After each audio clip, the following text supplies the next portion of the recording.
नमस्कार मित्रों। देश विदेश में आपका स्वागत है। यहाँ पर करते हैं हम लोग देश में हो रही राजनीति पर चर्चा।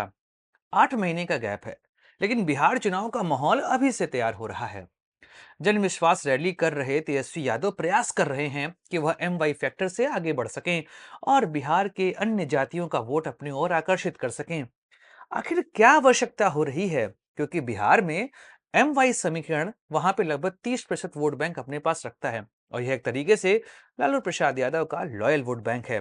लेकिन तेजस्वी यादव की राजनीति इस समय ऐसी जा रही है कि वह अन्य जातियों को जोड़ने का प्रयास कर रहे हैं और यहाँ पर उन्होंने नाम दिया है माई बाप फैक्टर। चलिए करते हैं इस पर चर्चा, क्योंकि अखिलेश यादव के पीडीए ने लोकसभा चुनाव में असर दिखाया था। इस वजह से तेजस्वी यादव को भी लग रहा है कि अन्य जातियों को यहाँ पर जोड़ना पड़ेगा। चलिए करते हैं चर्चा इस विषय पर कि आखिर बिहार की राजनीति में माई बाप फैक्टर क्या है और तेजस्वी की राजनीति आने वाले समय में किधर की ओर जाते हमको दिखाई देगी। नमस्कार दोस्तों, मैं सुधांशु, आप देख रहे हैं द स्वदेश।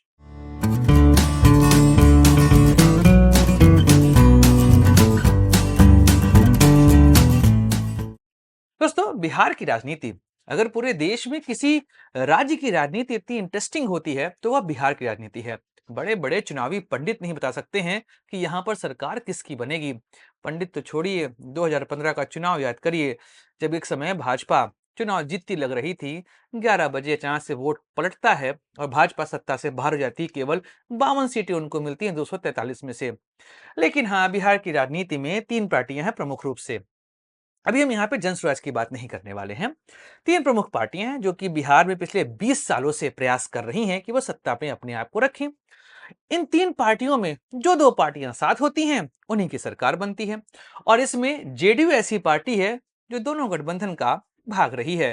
कभी वह भाजपा के साथ तो कभी वह आरजेडी के साथ जाते हैं और सरकार बनाते हैं। ऐसे में तेजस्वी यादव 2020 का चुनाव उन्हें अपने दम पे लड़ा था और जैसी टक्कर उन्होंने वहां पर दी, यह साफ दर्शा रहा था कि आने वाले समय में तेजस्वी यादव बिहार की राजनीति का महत्वपूर्ण चेहरा होंगे। चेहरा तो महत्वपूर्ण हुए, लेकिन बिहार की राजनीति में वह असर नहीं डाल पा रहे हैं जैसा असर लालू प्रसाद यादव ने बिहार की राजनीति में डाला था। और वह एक तरीके से 15 साल कंप्लीट कंट्रोल रखे थे बिहार की राजनीति में। 1990 से शुरू हुआ दौर 2005 तक लगातार चला। हाँ, लालू प्रसाद यादव पे घोटाले के आरोप लगे, जिस वजह से बिहार में आरजेडी की राहें कमजोर होती चली गईं। चलिए हम चर्चा करते हैं माई बाप फैक्टर की। जब भी हम बात करते हैं आरजेडी की, तो आप 2020 में हम चलें अगर यहां से, तो बिहार की राजनीति में आरजेडी के साथ जुड़ा हुआ है जंगल राज। और यह जंगल राज एक ऐसा मुद्दा है जो कई बार लालू प्रसाद यादव, तेजस्वी यादव और आरजेडी को बैकफुट पे डाल देता है। अभी आपने देखा कि लालू प्रसाद यादव के साले सुभाष यादव ने लालू प्रसाद यादव पे अपहरण जैसे आरोप लगाए हैं कि भैया डीलिंग तो उन्हीं के यहाँ होती थी। चुनाव के पहले ऐसे आरोप बिहार की राजनीति में जंगल राज के उस दौर को फिर से वापस फ्रंट में ले आते हैं और इस तरीके से राजनीति में इसका प्रभाव आपको पड़ते दिखाई देगा। तो तेजस्वी यादव का यह सोचना है कि भाई आने वाले समय में हमको अन्य वोट बैंक को भी अपने साथ जोड़ना होगा। ऐसे में उन्होंने माई बाप फैक्टर यहां पर दिया है। 2020 से लेकर अभी तक वो लगातार प्रयास कर रहे हैं कि जंगल राज का जो उनके ऊपर दाग लगा है वह छूट जाए और अन्य पार्टियां या अन्य जातियां कौन सॉरी अन्य जातियां उनके साथ आकर यहां पर जुड़ जाएं। और इन अन्य जातियों में एबीसी और दलित प्रमुख हैं। पहले समझते हैं बिहार में जो कास्ट सेंसस हुआ था उसके रिपोर्ट के आधार पर बिहार में जातियां किस तरीके से डिवाइड हैं। इस रिपोर्ट में लगभग 15% जो है वो सवर्ण आबादी है, उसमें 17% जो है वो मुस्लिम आबादी है, बाकी लगभग 57% के आसपास वहां पर बैकवर्ड क्लास है, जिसमें से 37% के आसपास वहां पर ईबीसी है। और इस ईबीसी पर नीतीश कुमार का एक मुस्त कंट्रोल रहा है। इसके अलावा वहां पर लगभग 21% आबादी जो है वह एससी और एसटी की है। तो यह बिहार का जातीय समीकरण है। लेकिन अगर हम इसमें से मुस्लिम और यादव वोट बैंक को एक तरफ करें, जहां पर 17% लगभग मुस्लिम वोट बैंक है और 14% वहां पर यादव वोट बैंक है, यह जोड़कर होता है 31%। और यह वोट बैंक पूरे तरीके से लॉयल है लालू प्रसाद यादव की तरफ। मतलब आपकी शुरुआत ही होती है 30% से। लेकिन इसके बाद भी वह वहां पर सत्ता में नहीं आ पाते। कारण यह है कि जो अलायंस बनता है और उस अलायंस में ईबीसी महत्वपूर्ण रोल प्ले करते हैं।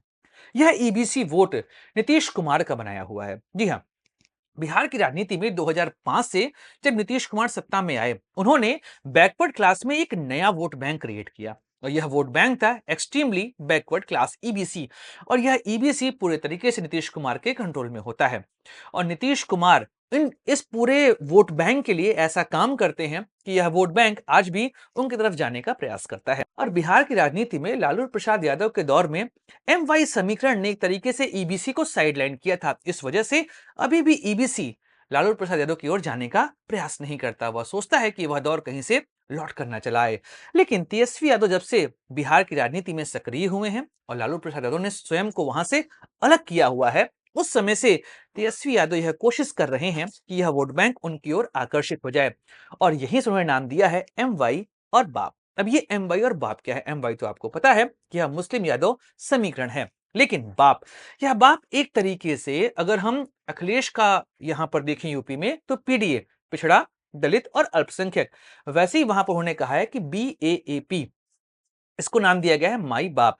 अब बाप में क्या है? बहुजन, ए से अगड़ा, फिर ए से आधी आबादी और पी से पुअर। यह पूरा समीकरण तेजस्वी यादव बनाने का यहां पर प्रयास कर रहे हैं।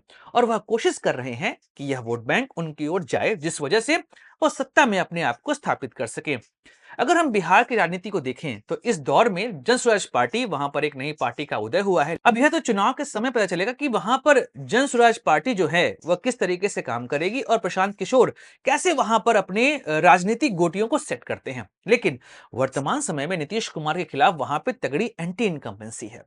और नीतीश कुमार का स्वास्थ्य लोगों के बीच में यह संदेश लेके जा रहा है कि वह अब परिपक्व नहीं रह गए हैं राजनीति के लिए, उनका अवसान शुरू हो चुका है। कई सारे ऐसे वीडियोस भी वायरल हुए हैं जो यह दर्शा रहा है कि कहीं ना कहीं नीतीश जी साथ कोई थोड़ी बहुत दिक्कतें यहां पर चल रही हैं। और भाजपा का भी प्रयास रहेगा कि वह बिहार में अपना सीएम दे सके। तो तेजस्वी यादव के पास पूरा मौका है कि वह अन्य जातियों में भी अपनी पैठ बना सकें और स्वयं को केवल एम वाई समीकरण का नेता ना कहलाएं। वह यहां पर चाह रहे हैं कि जो पूरी बिहार की आबादी है वह उनकी ओर आकर्षित हो और उनको वोट यहां पर दे। इसी में उनकी जन विश्वास रैली महत्वपूर्ण रोल प्ले कर रही है। अभी आपने देखा कि वह गांव में घूम रहे थे और किसानों से मिल रहे थे। गोभी वाला आपने वीडियो देखा होगा जहां पर वह पैसे देने की बात कर रहे थे। इसके अलावा अभी तेली समाज से उनकी मुलाकात हुई है। अगर हम बात करें ईबीसी में, तो तेली समाज लगभग वहां पे 3% के आसपास वोट शेयर होल्ड करता है। जैसे में वह समाज अगर तेजस्वी यादव के साइड गया तो यह उनकी राजनीतिक कैरियर के लिए बहुत अच्छे संकेत दे जाएगा। लेकिन वर्तमान समय में चीजें इतनी आसान नहीं उनके लिए, क्योंकि उनको जंगल राज और केवल एम वाई समीकरण वाली पार्टी के टैग को स्वयं से हटाना पड़ेगा और हर एक तबके में अपनी पैठ यहां पर दिखानी पड़ेगी। युवाओं में उनका अच्छा खासा समर्थन है, लेकिन अभी भी आधी आबादी अर्थात महिला आरजेडी को उतना प्रेफरेंस नहीं देते हैं। जंगल राज का दौर उनके लिए अभी भी ताजा हो जाता है। इस वजह से उनको यह सोचना पड़ता है कि क्यों हम यहां पर आरजेडी को वोट करें।